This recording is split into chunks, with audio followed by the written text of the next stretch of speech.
that was the time that I was like, this technology thing is interesting, right?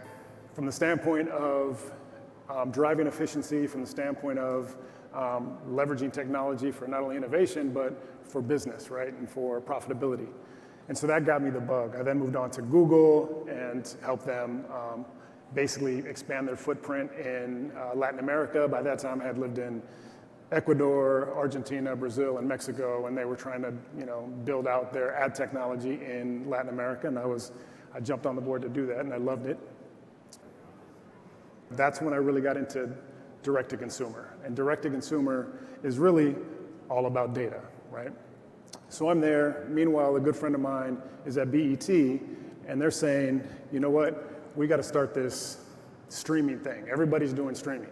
We got to do direct-to-consumer, right? So traditional cable is on the decline. Streaming is obviously increasing. D2C is really important. We need you to come over. We needed to understand first-party data, and so we had to kind of build our own infrastructure.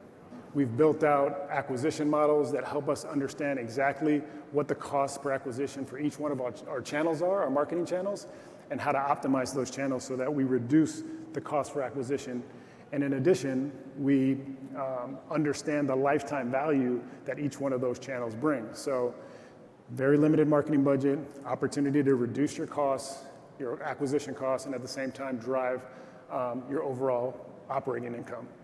And now we're really delving into what constitutes a really strong show or movie, right? What are the attributes of that title that gives us a probability of success? And so that could be talent, it could be the producers, it could be, seasonality, it could be the genre. And so we pull all of that information into our data lake, which is Snowflake, and we can determine based on the viewing behavior if that title is going to be successful or not. And with that data, we can pull it into a machine learning experience to help us understand what is the opportunity for like content. If we get a pitch from somebody that's like this particular piece of content, what is the probability that it's going to succeed on our platform? There are a lot of challenges. Obviously, we are in an industry of intense competition.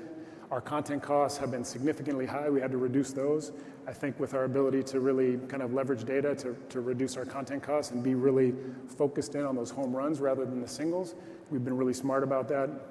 The technology that we use is primarily from a data science standpoint to really understand the insights and to drive to these outcomes. Our SQL, Python, R, we use Databricks, and then our data lake is Snowflake. I finally got my opportunity to work in entertainment, and the great thing about it was that it was at the cross-section of technology as well as entertainment, and so I get to bring both of those things to bear, and an opportunity to really, serve folks in our audience that are really interested in Black storytelling. Thank you so much. I appreciate it.